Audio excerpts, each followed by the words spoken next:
Oi, gente, tudo bem? Eu sou Henrique Douglas e estamos de volta com mais um programa O A e o Z. Hoje teremos outro convidado muito especial para falar de assuntos também muito importantes. Vamos falar sobre direitos humanos e também vamos aproveitar para pegar uma pequena aula sobre o que representa, o que significa o Ministério Público. Vamos também falar sobre esse trabalho do Coronel Rogério, a justiça restaurativa sistêmica, o uso no presídio da Polícia Militar Novos Caminhos. Acompanhe então a partir de agora o programa O A e o Z.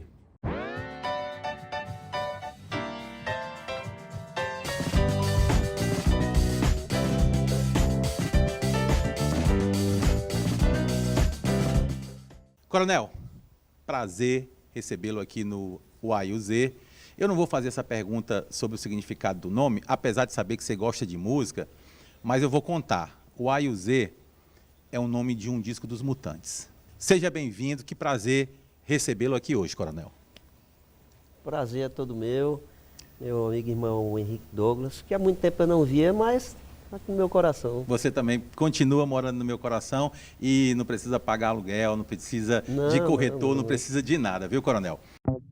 Gostaria de começar esse nosso bate-papo falando sobre dois pontos que eu acho fundamentais para as pessoas que acompanham o nosso programa, para entender um pouco mais de como funciona algumas coisas no mundo jurídico. Sim. Primeiro, eu gostaria que você começasse falando sobre o Ministério Público. Para que serve o Ministério Público? O Ministério Público ele é uma instituição do Estado brasileiro que ele é muito importante para quê? Para manter o equilíbrio da sociedade, o equilíbrio do país, onde o papel principal dele é defender a sociedade. O Ministério Público ele tem a lupa e está ali olhando todos os direitos. E se algum direito for violado, o Ministério Público estará atento para poder ajuizar uma ação para que possa defender os direitos. O Ministério Público ele está contido na nossa Constituição Federal, como eu já disse, como o defensor da sociedade. E ele tem uma ouvidoria. Então qualquer pessoa que se sentir lesada, que for lesada, que estiver sendo ameaçada em seus direitos, ou até na sua integridade física e moral e psicológica, pode entrar em contato com a ouvidoria do Ministério Público, ou pode ir até uma delegacia e poder registrar o boletim de ocorrência, que a partir daí o Ministério Público ele será acionado, ou informalmente pela ouvidoria do Ministério Público, ou pelos canais que o Estado tem à disposição. Qualquer pessoa pode se dirigir até a ouvidoria e lá fazer o seu relato do que está acontecendo. Se for algo mais grave, pode já ir a uma delegacia, pode entrar com uma queixa-crime, aí sim, com um advogado. Então, a depender da situação, pode ir diretamente ou pode constituir já um advogado para poder ter seu direito garantido. A partir daí, o Ministério Público vai ver o quê? Se aquela pessoa tem interesse de agir, se aquela reclamação, aquele pedido de socorro, ele realmente tem fundamento, para a partir daí seguir. Um outro assunto que eu percebo nos últimos anos, e principalmente dentro da política, vem causando muita discussão, e a partir desse momento, a partir de agora, eu gostaria de falar sobre isso, que são os direitos humanos. Eu queria que o senhor compartilhasse com os nossos telespectadores a importância de se discutir e de se procurar ajustar a sociedade diante de uma coisa tão importante que são os direitos humanos. O próprio nome direitos humanos já está dizendo, né? É muito importante. Agora, o que acontece? Desinformação, distorção da realidade e o uso dos direitos humanos em algumas situações como realmente deve ser usado e em outras situações os direitos humanos são distorcidos. Os direitos humanos ele surgiu de uma extrema necessidade. Ele não surgiu só apenas a partir da Revolução Francesa, não. Ele vem de uma evolução histórica desde o mundo antigo, onde se dizia que o poder vinha dos deuses e dos deuses o poder era passado para um rei, para um mandatário. que tivesse ali uma coroa de rei ou que tivesse o título para defender aquela comunidade. Por isso essa ligação dos antigos reis com a divindade, não é? Com a divindade. Então, a população ela era regida pela divindade. Só que em nome da divindade ou em nome do detentor do poder da divindade, muitos atos cruéis e muitos abusos eram cometidos. Né? As pessoas não tinham voz, não tinham vez, e aí, historicamente, muitas pessoas morreram, muitas pessoas se insurgiram, muitas pessoas morreram queimadas, morreram na guilhotina, muitas sociedades foram dizimadas. Povos, né? No caso do nazismo, né? Sim, muitos povos foram perseguidos também, os judeus. A Europa, a partir da queda dos feudos, ela passou por uma grande transformação. E depois veio a Revolução Industrial, onde as pessoas precisavam ser máquinas e poder estar na linha de produção. Modelo de trabalho intenso, né? Modelo de trabalho Crianças intenso. trabalhando, né? Sim, sim. Qualquer pessoa tinha que trabalhar porque precisavam do produto para poder vender. E essas pessoas foram se aglomerando em grandes cidades e as necessidades foram aumentando, os conflitos foram aumentando, só que as sociedades foram se organizando. E os filósofos, os pensadores, os escritores começaram a difundir a sua filosofia. Liberdade, igualdade e fraternidade foi a que mais se fez presente na Europa, na França, e foi a grande bandeira dos partidos políticos da época que queriam que as pessoas tivessem mais liberdade. O advento do caso Dreyfus foi um momento importante para a história dos direitos humanos, né? Do J'accuse, aquele caso de um militar que foi acusado, um militar judeu acusado de traição. Foi um momento de insurgência buscando direitos humanos, um momento histórico importante, não foi? J'accuse le général Mercier de s'être rendu complice d'une des plus grandes iniquités du siècle. J'accuse le général Billot d'avoir eu les preuves de l'innocence de Dreyfus et de les avoir étouffées. J'accuse les experts en écriture d'avoir fait des rapports frauduleux. Traître! Quand une société en est là, elle tombe en décomposition. Sim, foi um dos grandes momentos que marcaram a história. Outro também que está no coração de todo o povo na era moderna foi a lista de Schindler, por exemplo.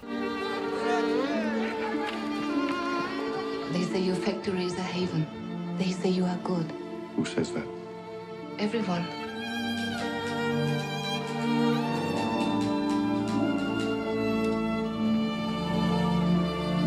All you have to do is tell me what it's worth to you. What's a person worth? No. What's one worth to you? Depois vem o nazismo, depois vem... com relação aos julgamentos de Nuremberg, não é isso? Julgamento de Nuremberg, onde os julgamentos, na verdade, eram apenas mera formalidade, né? Depois, o direito se reorganizou e os direitos humanos passaram a fazer parte dos países signatários da ONU, e aí vem a importância dos direitos humanos, porque os países como o Brasil, eles passaram a se reunir e lá foi decidido que os direitos humanos deveriam ser colocados nas constituições de cada nação, para a partir daí ser difundido para a população saber os seus direitos. E o Brasil, ele tem uma das constituições mais democráticas e que mais permite que as pessoas tenham liberdade. Uma frase, inclusive meio chula, que eu acho que traz muito equívoco para o entendimento da importância dos direitos humanos, é uma frase que muita gente, algumas pessoas, utilizam dizendo que direitos humanos para humanos direitos. E eu vejo que os direitos humanos, apesar de muitas vezes injustiças terem sido cometidas, crimes hediondos terem sido cometidos, e levando em consideração também que o Brasil não tem pena de morte, Eu sinto que os direitos humanos, eu penso que os direitos humanos é um dispositivo muito importante para você equilibrar e equacionar uma sociedade e suas contradições. Diante disso que foi apresentado para você aqui agora, o que é que o senhor pensa dessa frase? Direitos humanos para humanos direitos. No caso, são tratar pessoas humanas de forma diferente, a partir do rótulo que essa pessoa leva na sua vida. Tem outro rótulo que é muito colocado, que direitos humanos é só para bandido. Outro rótulo muito colocado mesmo. Porque na época do regime militar, eu nasci no auge do regime militar, onde os militares eram quem governava o nosso país, o Brasil. E os direitos, eles eram limitados. Os direitos à liberdade de expressão, liberdade de opinião, a greve, tudo isso era... Direito de reunião, né? Direito de reunião, tudo isso era limitado. Historicamente, o país, ele caminhou para um acordo, primeira anistia política, as pessoas que tinham sido extraditadas do país, elas foram convidadas a ir embora do Brasil, outras fugiram. Pediram asilo em outros países. Pediram asilo, né? Então elas voltaram ao Brasil. Foi feita uma eleição indireta para presidente da República. E aí o presidente da República foi eleito indiretamente, o Tancredo Neves, ele veio a falecer, né? Acho que, se não me engano, dia 21 de abril, um domingo, o dia do falecimento dele. Eu me recordo que foi uma eleição Tancredo Neves contra Maluf, né? E nesse tempo, as pessoas que estavam presas na prisão, elas não tinham direito algum, nem uma alimentação digna, e essas pessoas precisavam de ter apoio de fora. E aí os direitos humanos veio para dizer, opa, essas pessoas que estão presas também são humanos, e elas também têm direitos. E aí, a partir daí, veio um discurso, só aparece direito humano, é só para bandido. Mas eu tenho um entendimento sobre isso, sabe qual é, Henrique? É que pessoas que tinham direitos que não estavam sendo atendidos, gritavam, poxa, só atende bandido, e eu, que sou um trabalhador, e eu que sou uma mulher que estou sendo violentada, e eu que sou uma criança, e eu que sou um idoso. E aí vem a Constituição de 1988, e essa Constituição, ela abriu um leque de direitos muito grande, que são importantes, mas as pessoas só falam em direitos, mas têm deveres e têm obrigações. Esquecem também. dos deveres, não é, Esquece Coronel? dos deveres, esquece das obrigações, e os políticos se aproveitam desse gancho de direitos, vou garantir os seus direitos. Nenhum fala em deveres e obrigações, que todos têm também deveres e obrigações. Quero lembrar o recente e fatídico, famigerado 8 de janeiro, onde algumas pessoas foram presas e algumas pessoas que viviam entoando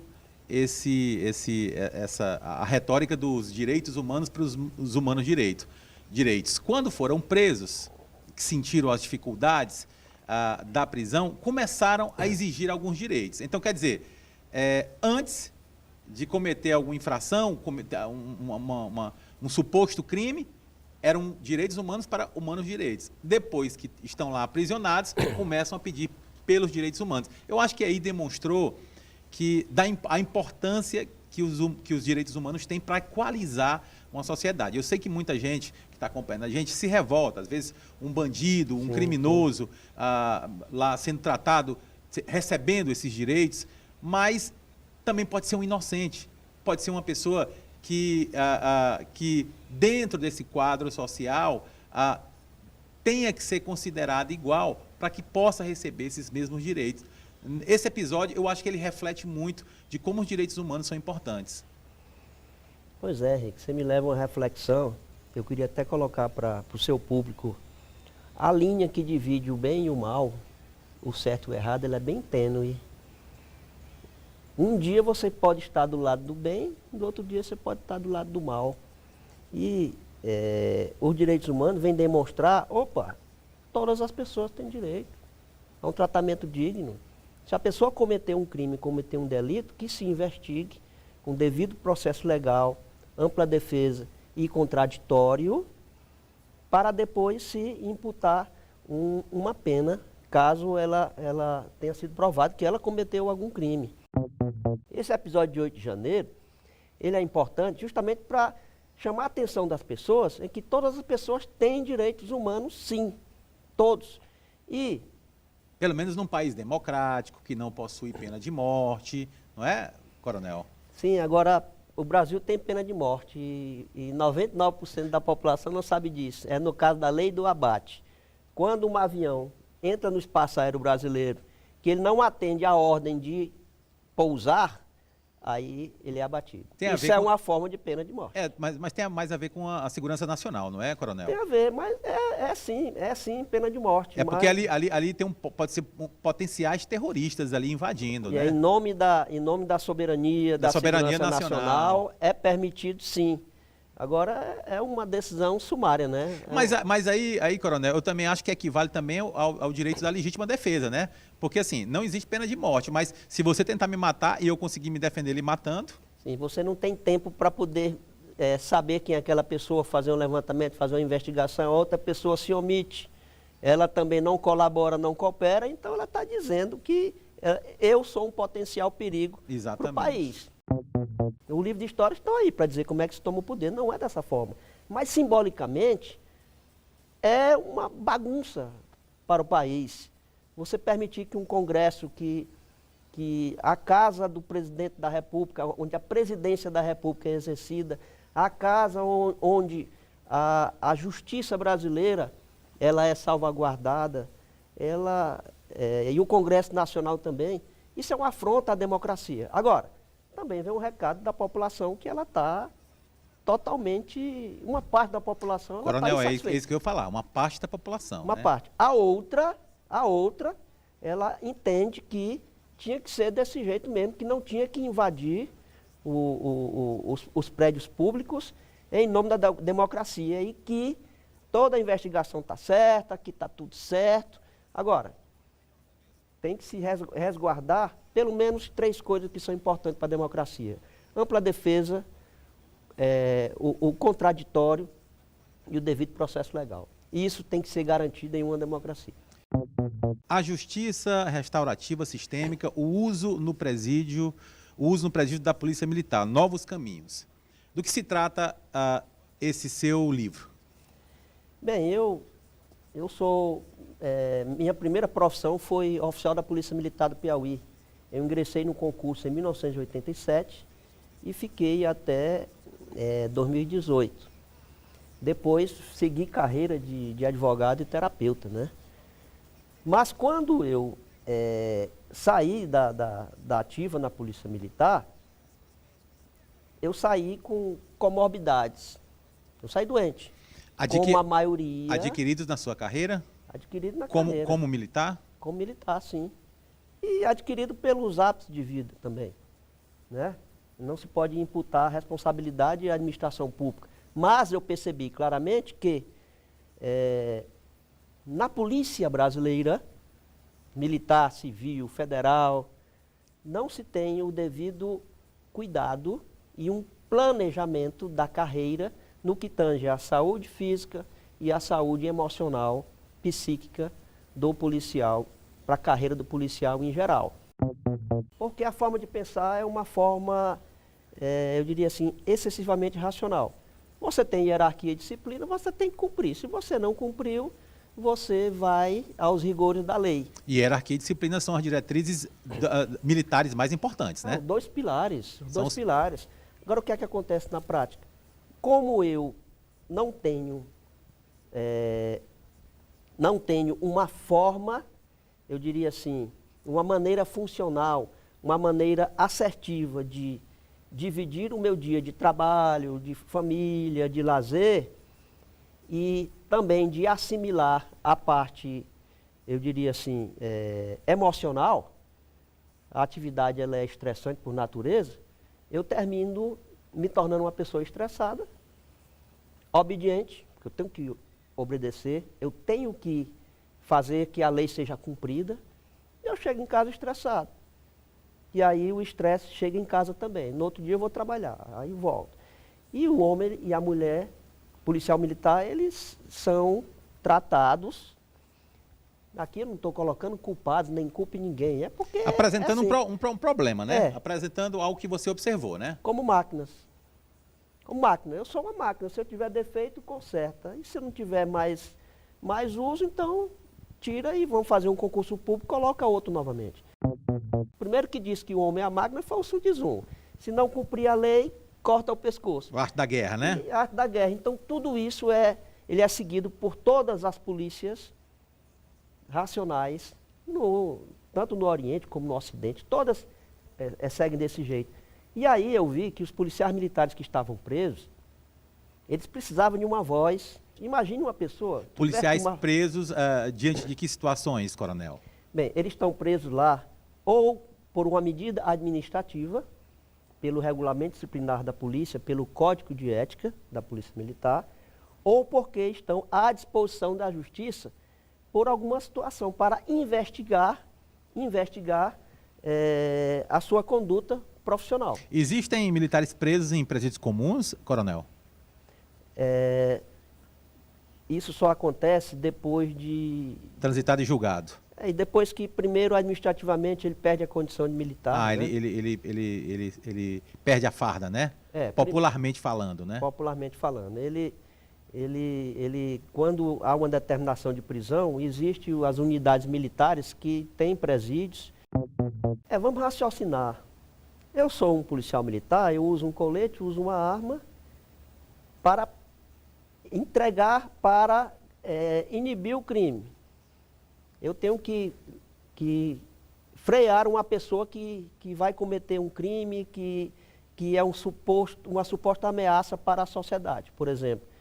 E agora o policial militar, ele está preso, né? Isso está previsto no regulamento militar, tá. Agora, para a pessoa, para o seu emocional, não é bom. E eu aproveitei essa situação para fazer uma pesquisa lá dentro, fazer reuniões circulares com eles, discutir temas importantes ligados a questões emocionais, seu relacionamento consigo mesmo, seu relacionamento com a família e também sua relação profissional. Qual foi o resultado desses 3 meses que nós tivemos juntos? A autoestima deles melhorou, a relação deles em situação de prisão com a família melhorou, até porque a família foi incluída nesse trabalho, e eles puderam voltar à atividade profissional com uma autoestima mais elevada e uma autoconfiança, que é muito importante para a profissão.